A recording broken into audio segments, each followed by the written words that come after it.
যারা এখনো আমাদের চ্যানেলটিকে সাবস্ক্রাইব করেননি তাদেরকে একটা ছোট্ট অনুরোধ, আমাদের চ্যানেলটিকে অবশ্যই সাবস্ক্রাইব করুন, কারণ আপনাদের প্রত্যেকটা সাবস্ক্রিপশন আমাদেরকে ইন্সপায়ার করে পরের ভিডিওটা আপলোড করবার জন্য। তাই অবশ্যই অবশ্যই চ্যানেলটিকে সাবস্ক্রাইব করুন। সমবেত ভক্তমণ্ডলী, ভক্তিমতী মায়ের লীলা শুরুর পূর্বে একটা কথা বলে রাখি। সারা পশ্চিমবঙ্গে যত কীর্তনিয়া আছেন, আমি হলাম সব থেকে মূর্খ। এটা আগে স্বীকার করে নিচ্ছি। আজকে যে লীলা আস্বাদন হবে, লীলার বিষয়বস্তু নিধু বনে কৃষ্ণ কার।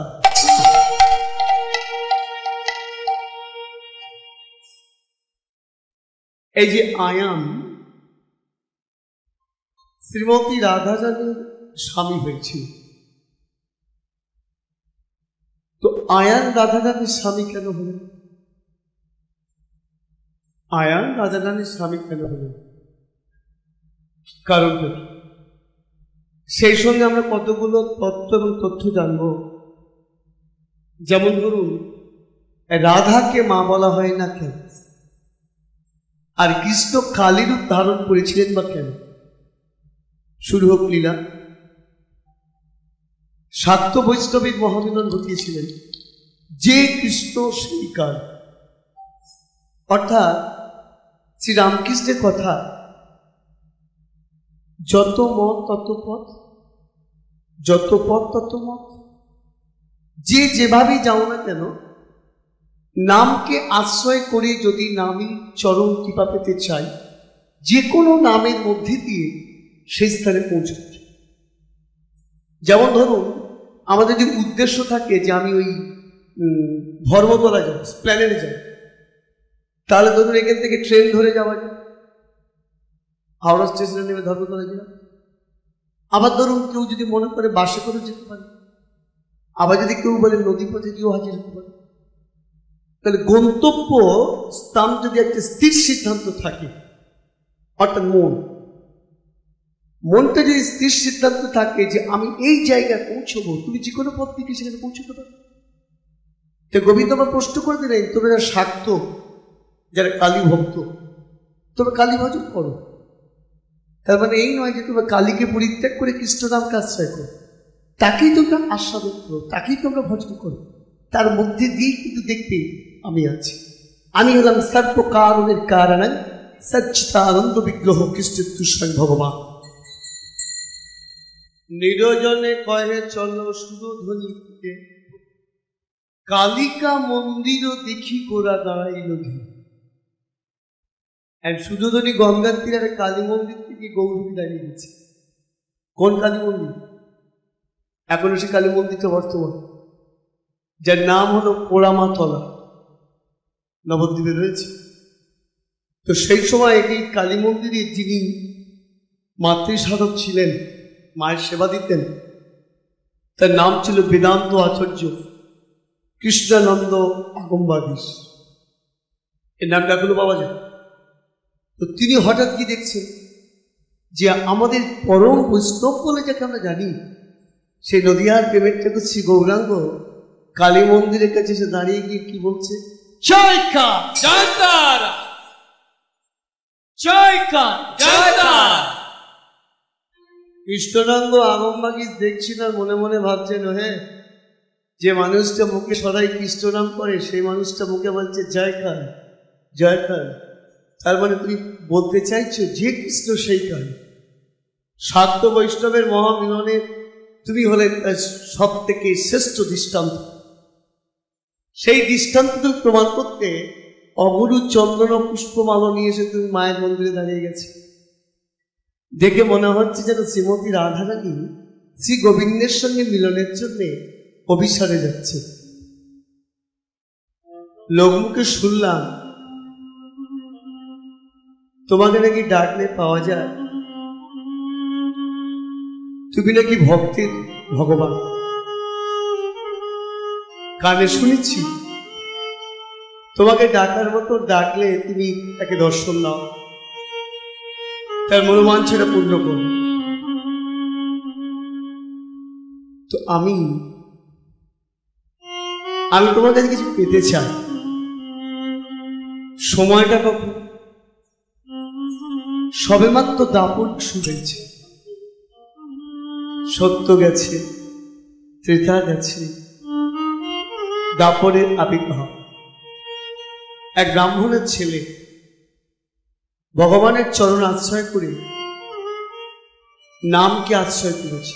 প্রভু, শুনেছি নামকে আশ্রয় করলে তুমি নাকি সেই নামের মধ্যে দিয়ে নেমে এসে তাকে করুণা করো।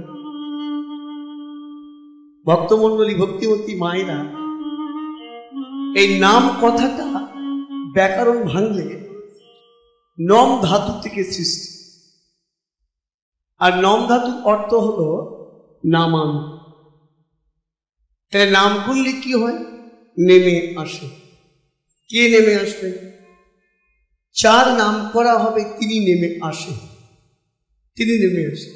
তবে হ্যাঁ, নাম বীজটা যখন বপন হবে, নাম বীজটা যখন হৃদয় মন্দিরে বপন করা হলো, তাকে একটু পরিচর্যা করতে হবে। পরিচর্যা না করলে কিন্তু নামে কেনা যায় না। যেমন বীজের মধ্যে বৃক্ষ আছে, তেমনি নামের মধ্যে নামই আছে। বট ফল ছোট্ট দেখতে, মাটিতে পড়ে গেল, মাটির রস পেল, অঙ্কুরটা বেরোল, বড় একটা গাছ হলো। কেউ কেউ জানতো যে ওইটুকু একটা বট ফলের মধ্যে অত বড় গাছ কি আছে?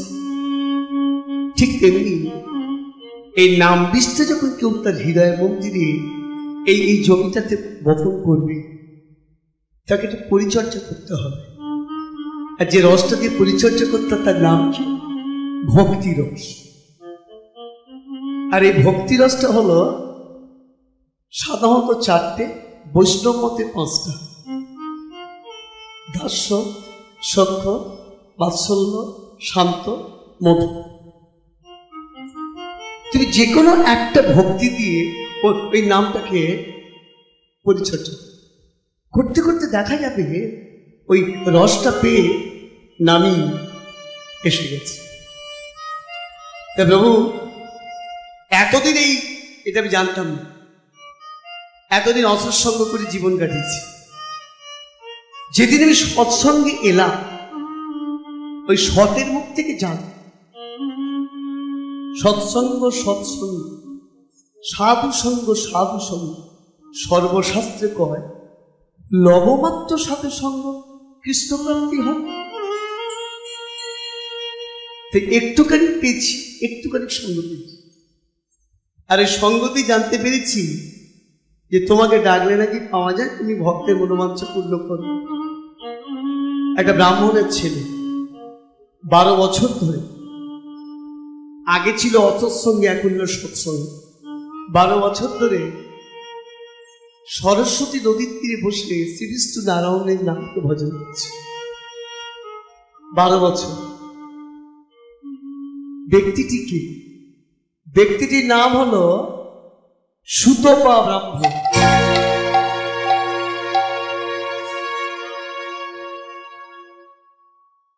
12 বছর ধরে যখন ডাকছে, বৈকুণ্ঠপতি নারায়ণের সিংহাসনটা নড়ে উঠল,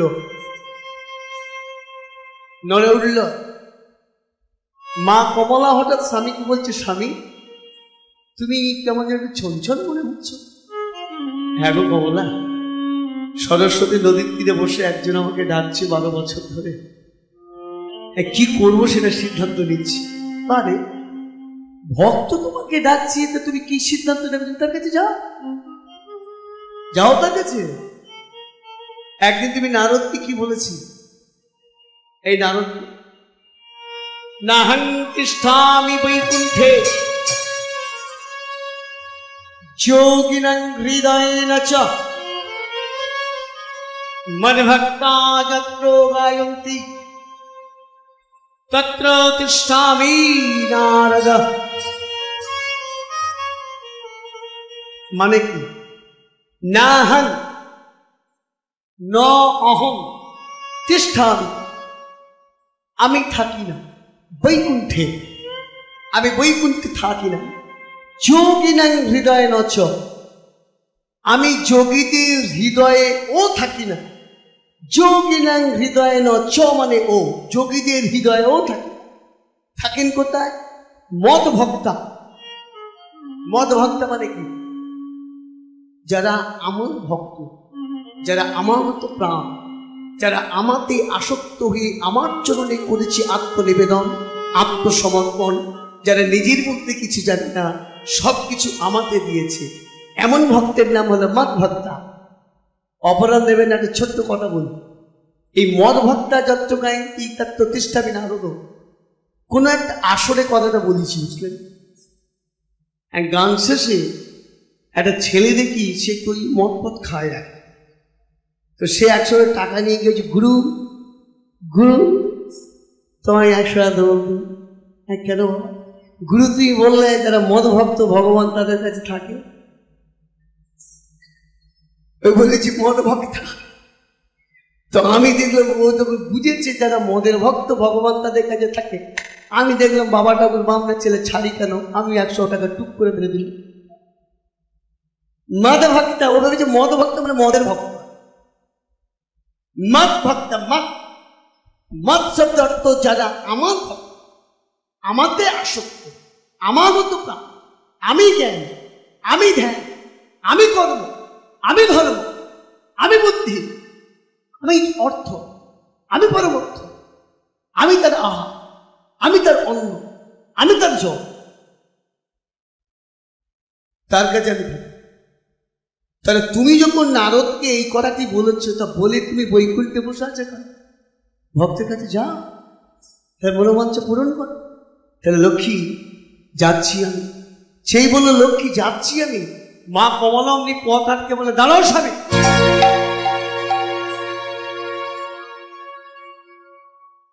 যাচ্ছ যা, কানে কানে একটা কথা বল, কি বল? ভক্তকে এমন কিছু বর দিও না যাতে আমাকে কাঁদতে হয়।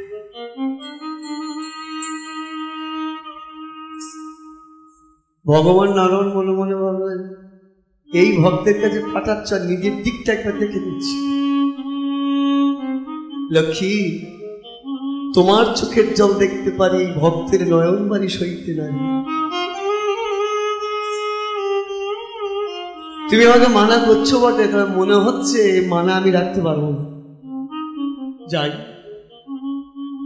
আর নারায়ণ যখন যাচ্ছেন সেই সুতপা ব্রাহ্মণের সন্নিকটে সরস্বতী নদীর তীরে, মা কমলা একটু সন্দেহ হয়েছে, মনে একটা অঘটন কিছু ঘটিয়ে দিলেও দিতে পারে। তিনি তখন নারদকে বলছে, নারদ তুমি এক কাজ করো তো, তুমি গাছের আড়াল থেকে কান পেতে শুনবে তো যে ভক্তের সঙ্গে ভগবানের কি কথা হচ্ছে, তুমি কানে শুনবে, এসে আমার কানে লাগাবে। নারদ বলল, মা আমার যা কাজ সেটাই করব, আমার শোনা লাগানো, শোনা লাগানো। না না না না, নারদ একটা তাত্ত্বিক ব্যাখ্যা আছে না। আমরা চলতে করতে কি বলি, ওই নারদ আসছে, ওই ঝগড়া লাগাতে আসছে। নারদ লাগাতে আছে, কি লাগান তিনি? তিনি কি লাগান? নারদটাকে ভেঙে ফেলুন। না রথ, না শব্দের দাম, রথ শব্দে ভগবত প্রেম। তাহলে নারদ মানে কি? যিনি জীবের হৃদয় মাঝে ভগবত প্রেমের বীজটি রোপণ করে জীবকে ভগবতমুখী করে তোলেন, তিনি হলেন না, তিনি হলেন নারদ। তো নারদ পেছনে পেছনে গেছে। ভগবান শ্রীবিষ্ণু নারায়ণ সুতপা ব্রাহ্মণের সন্নিকটে সরস্বতী নদীর তীরে এলেন, হলো তার পদার্প। কিরে 12টা বছর ধরে তুই আমাকে ডাকছিস বেটা, এর আগে তো কোনোদিন ডাকিস নি। যেদিন তুই সৎসঙ্গ পেলি সেদিন তুই জানলি, তো ভালো হয়েছে। বল তুই কি বলছিস, বল তুই কি বলছিস? তুই অমরত্ব পেতে চাস? বলো না প্রভু, অমরত্ব বর তোমার কাছে চাইলে তুমি আমাকে অমরত্ব বর দেবে, কিন্তু এটাও জানি আমাকে কি করে মারতে হয় তার ফাঁসটাও তুমি পেতে পারবে। এই ভুল আমি করি না। তুই কি চাস? তুই ভক্ত ধুবের মতো আকাশের কারারূপে বিরাজ করতে চাস? বলে প্রভু আমি তত ভালো ভক্ত নই, আমি শুনেছি তোমার কাছে যে যা চায় তুমি দেখে তাই দাও। আমি তোমার এই ভক্তাধীন ভগবান নামটা পূরণ করে দিতেছি। ভক্ত অষ্ট ভগবান, তুমি বাঞ্ছ কল্পিত ভগবান। তাই আমার মনে একটা আশা জেগেছে, বর যদি দিতে হয় তুমি ওই বর দাও। নারদ কান পেতে শুনছি, কি আশা জেগেছে শুনি। প্রভু, বড় আশা জেগেছে।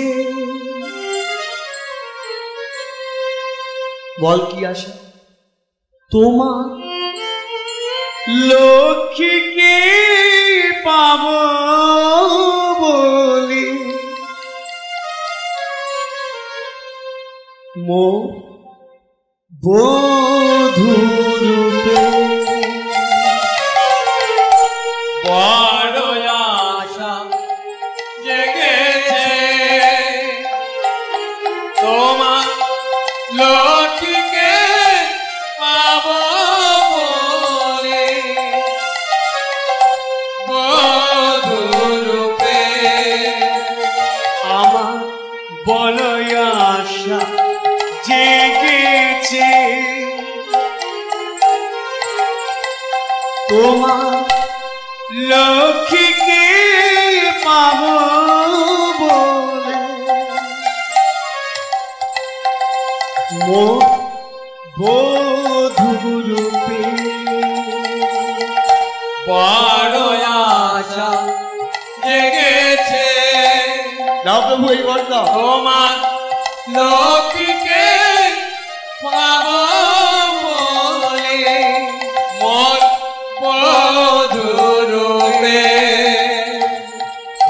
নারদ গাছের আড়াল থেকে শুনছে আর মনে মনে ভাবছেন, ভক্ত অনেক দেখেছি, এরা বিটকেলে ভক্ত কম দেখেছি।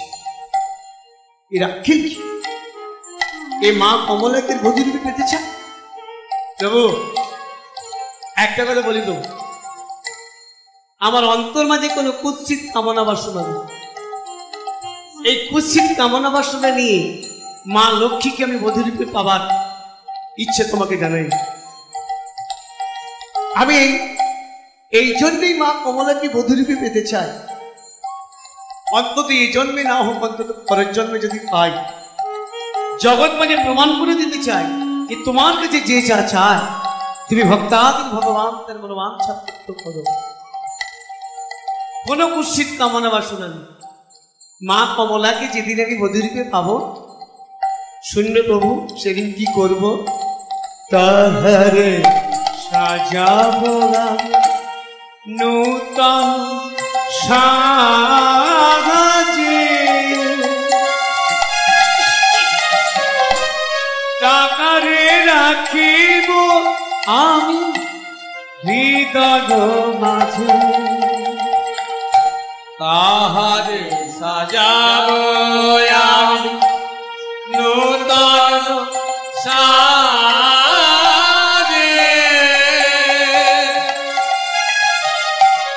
তাহারে রাখিব আমি হৃদয় মাঝে। বড় আশা জেগেছে, তোমার লক্ষ্মীকে পাব বলে মো বধূরূপে। বড় আশা জেগেছে, এই বড়টা লক্ষ্মীকে পাব বলে মোর বধূরূপে। নারায়ণজি বলে উঠলেন, অসম্ভব।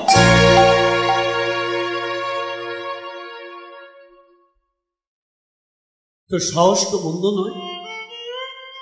তুই আমার ঘরের এই লক্ষ্মীকে তুই তোর নিজের বধূরূপে পেতে চাস? প্রভু সাহসটা আছে বলেই তো বললাম। আমি কিন্তু তোমাকে বারবার বলছি, আমি এ জন্মে না হোক পরের জন্মে যদি মা কমলাকে বধূরূপে পাই,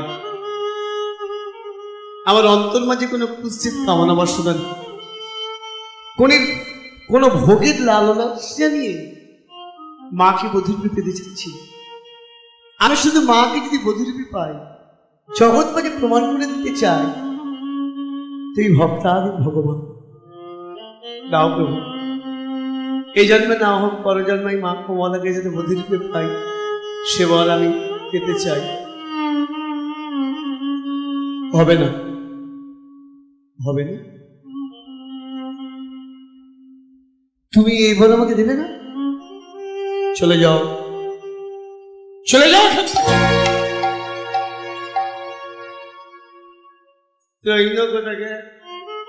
ভগবান নাম নিয়ে যে স্ত্রীর মোহ ত্যাগ করতে পারে না, সে কিসের ভগবান?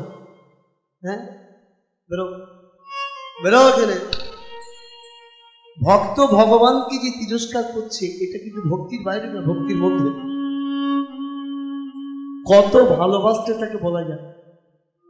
চলো চলো চলো চলো চলো। ভগবান নাম নিয়েছে, এদিকে মা লক্ষ্মীকে ছাড়তে পারে না, স্ত্রৈন একটা। যা, আর শুনে রেখে দাও, মা কমলাকে আমি কেড়ে নেব, মা কমলাকে আমি নিবই। তার কারণ তোমার কাছে কত শক্তি আছে তুমি আটকাও, আর আমার কাছে একটা শক্তি আছে, যে শক্তি দিয়ে আমি তোমাকে হারিয়ে দেবো। সেটা কি জানো প্রভু? আমার চোখের জল। আমি কাঁদবো, আমি কেঁদে কেঁদে বলবো, ভগবান তাদের ভগবান, দেখি তুমি আমার চোখের জলে পড়লো, তাও কি দেখি তুমি আমার মনোবাসে পূর্ণ করে।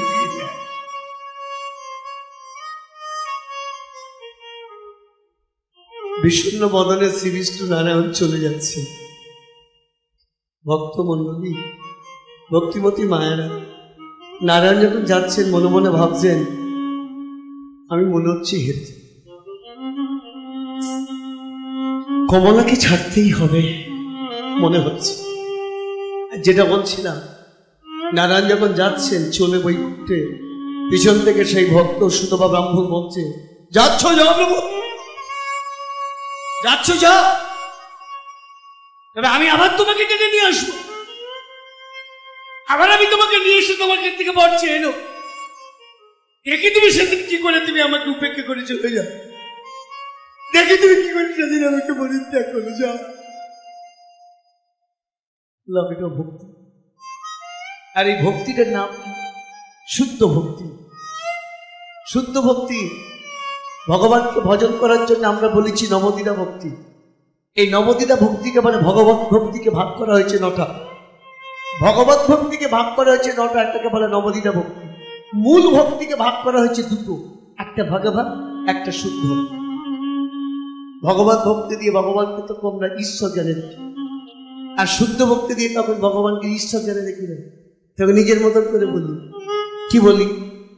শুদ্ধ ভক্তি কাকে বলে? মোর পুত্র, মোর সখা, মোর প্রাণপতি, মোর প্রাণপতি, এইভাবে যে মোরে করে শুদ্ধ ভক্তি, করে চুত মর্তি, আপনারে বড় মানে আমারে সমহীন, আমারে সমহি, সেই মতো হই আমি ভক্তের অধীন, ভক্তের এই হলো শুদ্ধ ভক্তি। আজকে সুতপা ব্রহ্ম ঠিক তাই বলছে, আচ্ছা যা, আবার তোমাকে আসতে হবে, এই ভক্তাদি ভগবান নামটি পূরণ করবো, দেখি মা কমলাকে তুমি আমাকে দাও কিনা। আমি বারবার তোমাকে বলছি, আমার অন্তর মাঝে কোনো কুৎসিত কামনা বাসনা নেই, সেই মান বাসনা নিয়ে ভোগের লালসাতে আমি মাকে পাবার জন্য কখনো বধূরূপে চাইতাম। বিষণ্ণ বদনে নারায়ণ বৈকুণ্ঠে করিলেন গমন। মা কমলা বসে আছেন, স্বামী তবে কি তুমি তাকে বর দিয়ে দিয়েছ?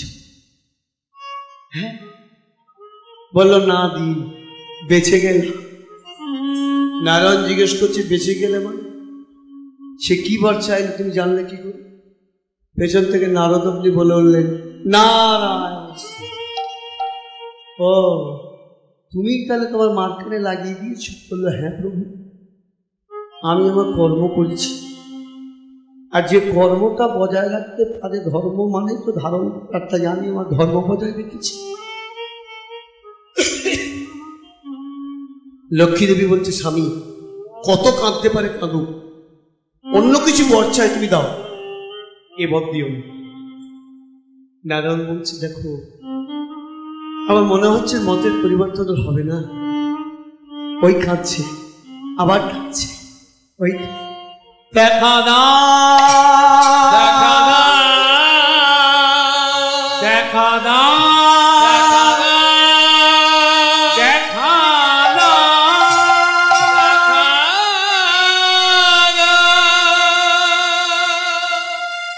আরো 12টা বছর অতিবাহিত হলো। নারায়ণ ভেবেছেন বোধহয় সুতপাদার মতের পরিবর্তন ঘটিয়েছে, যাই। পুনরায় নারায়ণ এসছে। নারায়ণ পুনরায় এসে হাজির হলেন। যেই পুনরায় নারায়ণ এসে হাজির হয়েছে, বলছেন, কিরে আগে 12 বছর গেল, আরো 12 বছর গেল, বল বল তুই কি বর চাস? বলে, কেন প্রভু, আগে যা চেয়েছিল ঠিক তাই চাই। বলে, আগে যা চেয়েছিলাম তাই চাই। দেবে না? দেবো না। সেই বলছে দেবো না। বলে, এবারে কিন্তু তোমায় ছাড়বো না। তোমার সামনে এই সরস্বতী নদীর জলে আমি আত্মহত্যা করব। যেই মাত্র আত্মহত্যা করতে যাবেন, শ্রী বিষ্ণু নারায়ণ ভক্তকে রক্ষা করে বললেন, কৃষ্ণ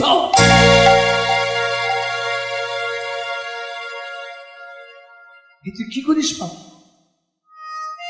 তুই কি করিস? বর দাও।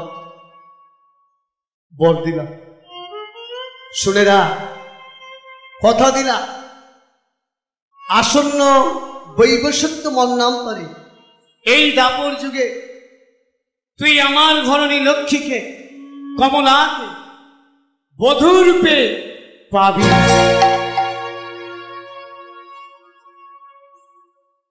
পরজন্মে বধূরূপে পাবো। সেদিন আমার নামটা কি হবে? সেদিন তোর নাম কি হবে?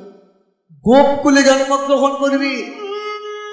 শুনেরা, তোর পিতার নাম হবে মল্লজ্ঞ, মায়ের নাম হবে জটিলা, আর তোর নাম হবে আয়ান গো। আয়ান গো, তোর নামে হবে আয়ান গো, আয়ান গো। সেদিন তুই ব্রাহ্মণ কুল পরিত্যাগ কুলে গোপকুলে আসবি। তুই মাল্যগোপের পুত্র হয়ে জটিলার গর্ভে, তোর নাম হবে আয়ান। আয়ান। তাহলে পরজন্মে আমি আয়ান হয়ে আসছিল। কিন্তু একটা কথা জিজ্ঞেস করবো, এই জন্মে যেমন আমি তোমার চরণ আশ্রয় করে তোমার নাম ভজন করছি, পরজন্মে আমি এরকম ভক্ত হব তো? বলে, ভক্ত হবি বটে, কিন্তু আমাকে, আমার ভক্ত না।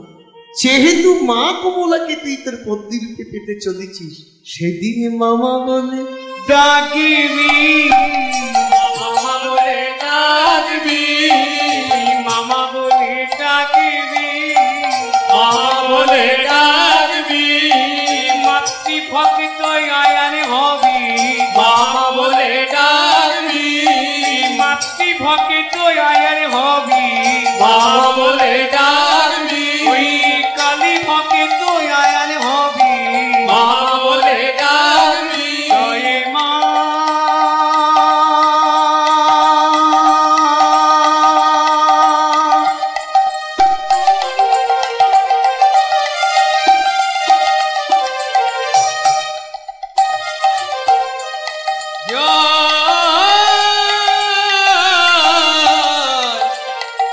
জয় মা,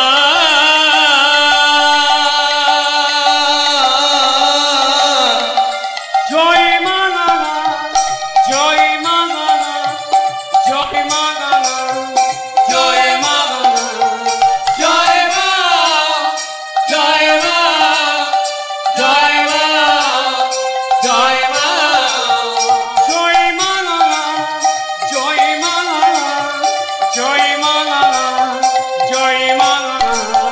জয় মা, জয় মা, জয় মা, জয় মা।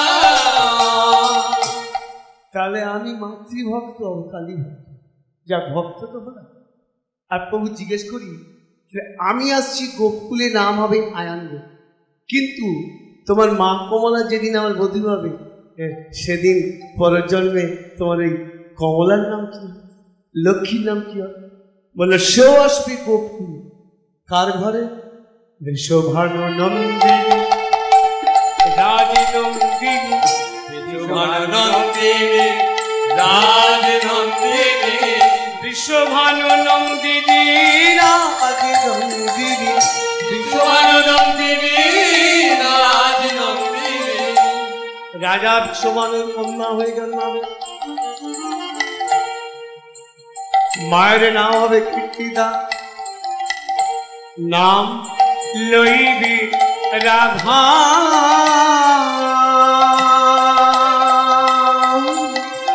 বিশ্বভানু নন্দিনী রাজনন্দিনী, নাম লইবে রাধা। লক্ষ্মীর নাম কি হবে? নাম লইবে রাধা। আমার লিখনে আয়ানের ঘরে বধূরূপী থাকবে বাধা। এবারে আমার লিখনে আয়ানের ঘরে বধূরূপে থাকবে বাধা। এবারে আমার লিখনে আয়ানের ঘরে বধূরূপী থাকবে বাধা। এবারে আমার লিখনে আয়ানের ঘরে বধূরূপে থাকবে বাধা। ওরে আমার লক্ষ্মী রাধা হবে, আমার লক্ষ্মী রাধা হবে। ওরে আমার লক্ষ্মী রাধা হবে, আমার লক্ষ্মী রাধা হবে। বধূরূপী বাধা থাকবি। আমার লক্ষ্মী রাধা হবে। এইবার দিলাম কবে আমার লক্ষ্মী রাধা হবে। বাসনা পূর্ণ হবে। আমার রাধা তাই হরি হরি বল সবে, আমার লক্ষ্মী রাধা হবে। হরি হরি বলো সবে। আমার লক্ষ্মী রাধা। এবার আমার লক্ষ্মী রাধা হবে। আমার লিখনে আয়ানের ঘরে বধূরূপে থাকবে মাধা। বলে দিলেন যে তোর নাম হবে আয়াঙ্গ, আর আমার লক্ষ্মী যেদিন আসবে তার নাম হবে রাধা। জন্ম নেবে ওই বিশ্বভানুর কন্যা হয়ে, মায়ের নাম হবে কীর্তি। প্রভু এবার তুমি আসতে পারো, বর পেয়ে গেছি, এবার তুমি আসতে পারো, আর দরকার নেই। তবে আজকে তুমি প্রমাণ করে দিলে তুমি ভক্তাধীন ভগবান, তুমি ভক্তবৎসল ভগবান, তুমি বাঞ্ছা কল্পতরু ভগবান। আর আমি জনে জনে ডেকে ডেকে বলবো যে তোমাকে ডাকলে পাওয়া যায়, তুমি মনোবাঞ্ছা পূর্ণ। দেবর্ষি নারদ গাছের আড়াল থেকে শুনে এসে মা কমলার কানে তুলে দিয়েছে। মা আমি নিজের কানে শুনে এলাম, মা এই মর্তের মাটিতে তোমাকে ওই ব্রাহ্মণের ঘরণী হতে হবে, ওর নাম হবে আয়াঙ্গ। আর তোমাকে আসতে হবে রাজা বিশ্বভানুর কন্যা হয়ে, তোমার নাম হবে রাধা। আয়নের সঙ্গে তোমার মিলনটি ঘটবে। সোনামাত্র মা কমলার চোখে জল। নারায়ণ ফিরে আসছে। স্বামী এই তুমি ঠিক করলে স্বামী, আমি তোমার দুটো চরণ ধরে মিনতি করলাম, তাকে এমন কিছু বর দিও না যাতে আমায় কাঁদতে হয়। তুই আমাকে কাঁদালে আর তার মঙ্গল করবি। লক্ষ্মী আমি আগেও তোমাকে বলেছি, এখনো তোমাকে বলছি, তোমার চোখের জল আমি সইতে পারি, ভক্তের নয়ন বাড়ি যেন দেখতে নাই। আমি হেরে গেলাম, আমি হেরে গেলাম তার এই আত্মসমর্পণ আত্মনিবেদনের কাছে। এই তুমি কি করলে সব শোনো, তাহলে বর যখন তুমি তাকে দিয়েছ, তাহলে আমার একটা ইচ্ছা তোমাকে পূরণ করতেই হবে। বলো প্রথম ইচ্ছা মর্তের মাটিতে সেদিন আমি আসবো, জন্মগ্রহণ করব, সেদিন আমি হব অজনী সম্ভবা। অর্থাৎ কোন মাতৃগর্ভ থেকে আমার জন্ম হবে না। শ্রী বিষ্ণু নারায়ণ চিন্তা করছেন তাহলে লীলাটাকে সাজিয়ে নিতে হচ্ছে, সাজাচ্ছেন। ঠিক আছে, মাতৃগর্ভ থেকে তোমার জন্ম হবে, আর কিছু চাও? আর চাই জন্মাবার পর আমার চোখ দুটো থাকবে বন্ধ, তুমি এসে আমাকে স্পর্শ করবে, করা মাত্রই নয়নে মেলে দেখতে পাই, যেন নয়ন মেলে দেখতে পাই, যেন নয়নে মেলে দেখতে পাই, নয়ন মেলে দেখতে পাই, এই মিনতি তোমায় করি, নয়ন মেলে দেখতে পাই, এই মিনতি তোমায় করি, নয়ন মেলে দেখতে পাই। চোখ দুটো থাকবে আমার অন্ধ, তুমি এসে আমাকে স্পর্শ করবে, আর স্পর্শ করা মাত্রই আমি চোখ মেলে তোমাকে প্রথম, আয়ান হবে আমার প্রতি, কিন্তু কৃষ্ণের চরণই হবে আমার মধ্যে। তাই আমি কৃষ্ণচন্দ্র নাম নিয়ে লীলা বিকাশ করতে আসছি। আমি তোমাকে স্পর্শ করলি তোমার চোখ দুটি উন্মোচন হবে। আর কিছু চাও? বলে আর চাই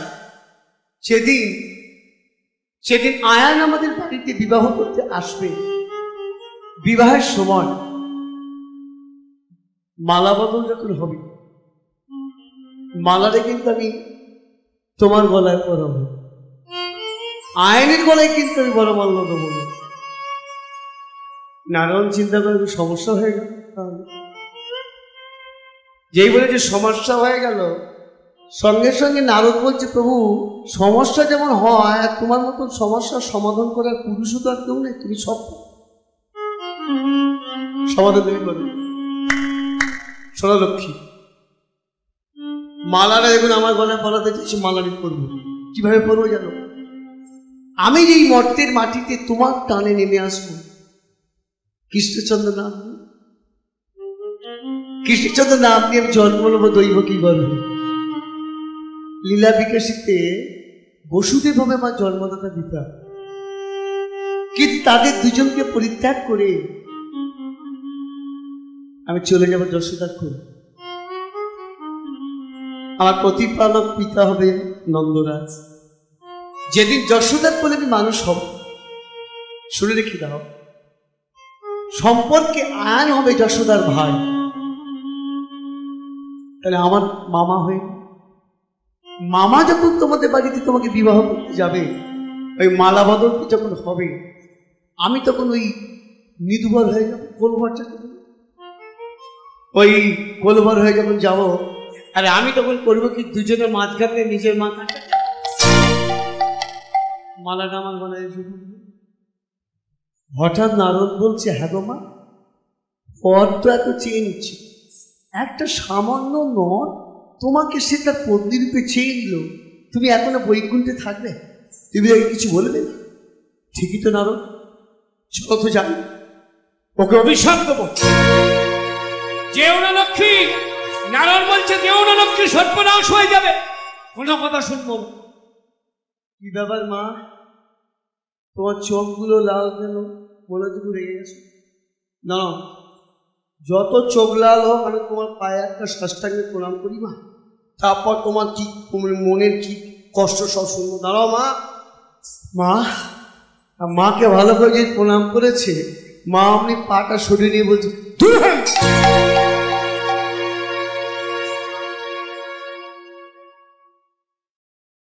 কি ব্যাপার মা, তোমার চোখ তো কেন?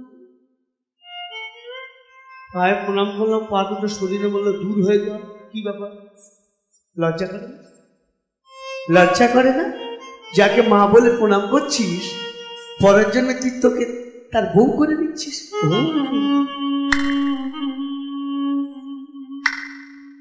এই জন্য তোমার চোখ দুটো লাল। মা বলে প্রণাম করছি, পরের জন্মে তোমাকে বউ হয়ে পাচ্ছি। কিন্তু মা একটা কথা বল, এই জন্মে তো তোমাকে পাচ্ছি না, পরের জন্মে পাচ্ছি না। এই জন্মে যদি তোমাকে মাতৃজ্ঞানে প্রণাম কি করে রাখতে পারি? লজ্জা করে? হ্যাঁ, তুই আমাকে মা বলে ডাকছিস আর পরের জন্য তোর বউ করবি?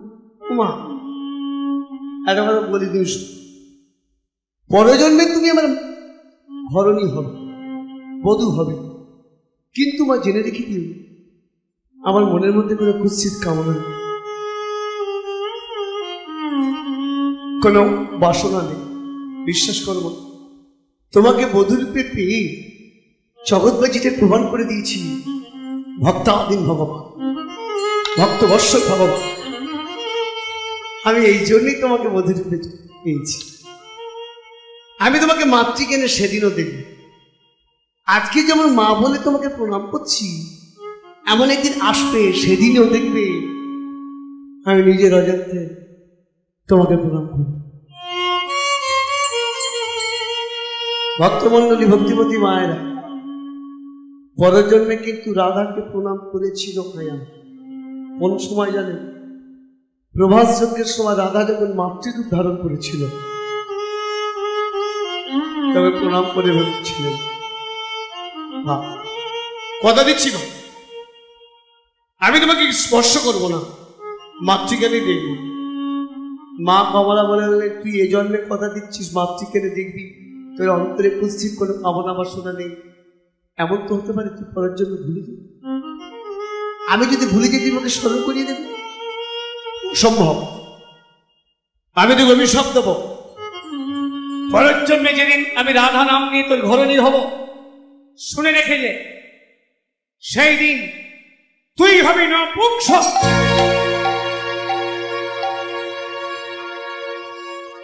তোর পৌরসত্ব কেনে নাম, তুই আমাকে স্পর্শ করতে পারবি না। তুই কেবলমাত্র পতি হয়ে আমার থাকবি, আমার এতটুকু প্রেম তুই পাবি না। মা, আমি তো তোমাকে এমনিতেই মাতৃজ্ঞানে দেখবো, আমি এখানে বলে গেলাম। আমি তোমাকে স্পর্শ করব না, তবু তুমি আমাকে অভিশাপ দিলে আমি নপুংসক হব। বাহ, তো আমি তোমার পতি হব, তুমি তোমার প্রেম আমাকে দেবে না। দেবে টাকাকে কেন? যার কাছ থেকে বর চেয়েছিস, তিনি লীলা বিকাশিতে কৃষ্ণচন্দ্র নাম নিয়ে আসছে। তুই হবি আমার পতি, কিন্তু কৃষ্ণচরণে হবে আমার মতি। জেনে রেখে দে বাবা। অভিশাপ দিয়ে যে লক্ষ্মী দেবী চলছেন, এমন সময় সুতপা ব্রাহ্মণ বললেন, দাঁড়াও মা।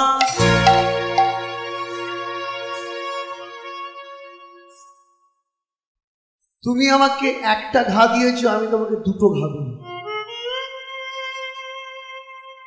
তুমি আমাকে অভিশাপ দিয়েছো, আমি আমার নপুংসক, একটা দিয়েছো তো, আর আমি তোমাকে দুটো অভিশাপ করি। প্রথম অভিশাপ, সেদিন তুমি রাধা নাম নিয়ে ভক্তের মাটিতে আসবে, সেই দিন থেকে তোমাকে কেউ মা বলে ডাকবে না।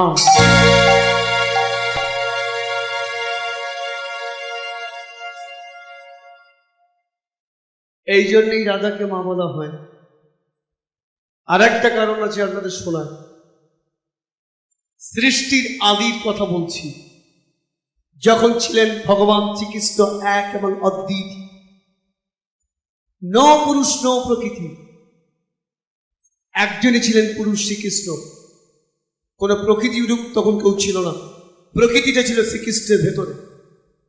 তিনি তখন ওই সৃষ্টির আনন্দে বাম অঙ্গ থেকে সৃষ্টি করেছিলেন প্রকৃতি স্বরূপিণী একজনকে, যাকে আরাধনা করে তিনি প্রকাশ করালেন, নাম দিলেন আরাধয়েতি ইতি রাধা।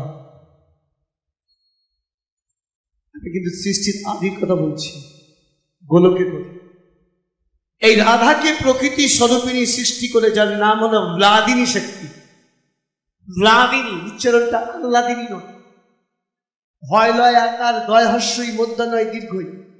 ভ্লাদিনী অটা সামান্য উচ্চারণ, লটা বেশি। রাধিনী শক্তি, এই রাধিনী শক্তি স্বরূপিনী রাধাকে সৃষ্টি করলেন। এই রাধার সঙ্গে গোলকে শ্রীকৃষ্ণের শৃঙ্গার হয়েছিল। সেই শৃঙ্গারে রাধা গর্ভবতী হয়েছিলেন এবং গর্ভবতী হবার পর সেই শ্রী রাধা, যে রাধার অংশ থেকে বৃন্দাবনের মাটিতে এই রাধার জন্ম, সেই রাধা একটি গর্ভবতী হবার পর ডিম্ব প্রসব করেছিলেন। একটা ডিম্ব প্রসব করার পর রাধা ক্ষোভে দুঃখে সেই ডিমটাকে নিয়ে ক্ষীরসাগরের জলে ফেলে দিয়েছিলেন। অনাদি গোবিন্দ সেদিন রাধাকে অভিশাপ দিয়ে বলেছিলেন যে তুমি যখন এই প্রসবিত ডিম্বটা জলে ফেলে দিলে, মা হয়ে তুমি যেমন এত বড় অন্যায় করবে, জগতে তোমাকে কেউ মা বলে ডাকবেন, কেউই তোমাকে মা বলবেন। আর এবারও ঠিক তাই হলো, অভিশাপ দিল ব্রাহ্মণ। প্রথম অভিশাপ, তোমাকে কেউ মা বলবে না। দ্বিতীয় অভিশাপ, আমার হবে ঘরণী, কৃষ্ণ চরণে হবে তোমার মূর্তি। তোমার এত বড় সহজ, তাই শুনে রেখে দাও, ঘরের লোক বাইরের লোক সবাই তোমাকে বলবে কৃষ্ণ কলঙ্কিনী রাধা, কৃষ্ণ কলঙ্কিনী রাধা, কৃষ্ণ কলঙ্কিনী রাধা, কৃষ্ণ কলঙ্কিনী রাধা, কৃষ্ণ কলঙ্কিনী রাধা, কলঙ্কিনী রাধা। যাও মা, তুমি আমাকে একটা অভিশাপ দিয়েছ, পরজন্মে নপুংসক। আমি এই আনন্দে তোমাকে দিলাম, তোমায় কেউ মা বলবে না, সবাই বলবে কৃষ্ণ কলঙ্কিনী রাধা। যাও। লক্ষ্মী দেবী ফিরে এসছেন বৈকুণ্ঠে। কমলা, কেন তুমি কাঁদছো কমলা? স্বামী, আমি তোকে একটা অভিশাপ দিয়েছি, নিয়েছি দুটো।